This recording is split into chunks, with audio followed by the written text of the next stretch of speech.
కీర్తనల గ్రంథము 32వ అధ్యాయం.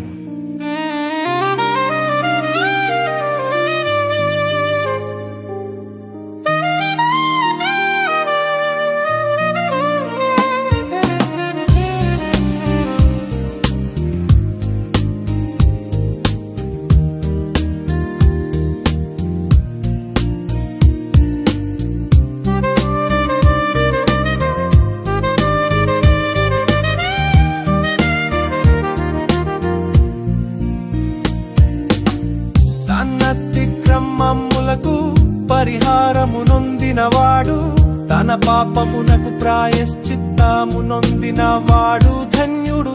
యెహోవా చేత నిర్దోషి అని ఎంచబడినవాడు, ఆత్మలో కపటము లేనివాడు ధన్యుడు.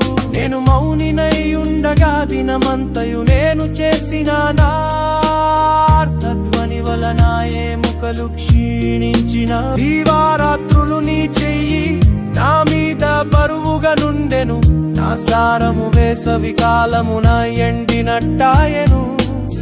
నా దోషమును కప్పుకొనక నీ ఎదుట నా పాపము ఒప్పుకొంటిని. యెహోవా సన్నిధిని నా అతిక్రమములు ఒప్పుకొందుననుకొంటిని.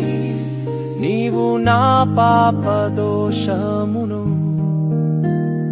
పరిహరించి ఉన్నావు. కావున నీ దర్శన కాలమందు భక్తి గల వారందరూ నిన్ను ప్రార్థన చేయుదురు. విస్తార జల ప్రవాహములు పొరలి వచ్చినను నిశ్చయముగా అవి వారి మీదికి రావు.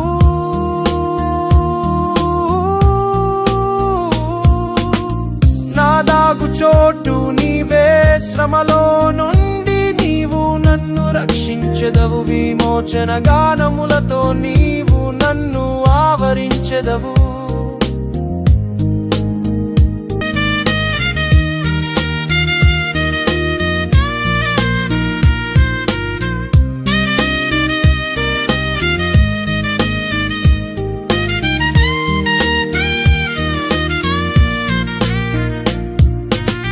నీకు ఉపదేశము చేసెదను, నీవు నడవవలసిన మార్గమును నీకు బోధించెదను. నీ మీద దృష్టి ఉంచి నీకు ఆలోచన చెప్పెదను.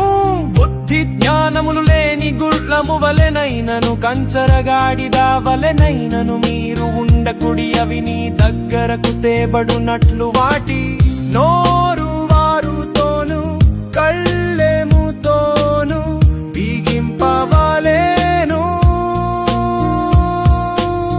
భక్తిహీనులకు అనేక వేదనలు కలుగుచున్నవి. యెహోవా యందు నమ్మికయుంచు వానిని కృప ఆవరించుచున్నది. నీతిమంతులారా యెహోవాను బట్టి సంతోషించుడి, ఉల్లపించుడి. యథార్థ హృదయులారా మీరందరూ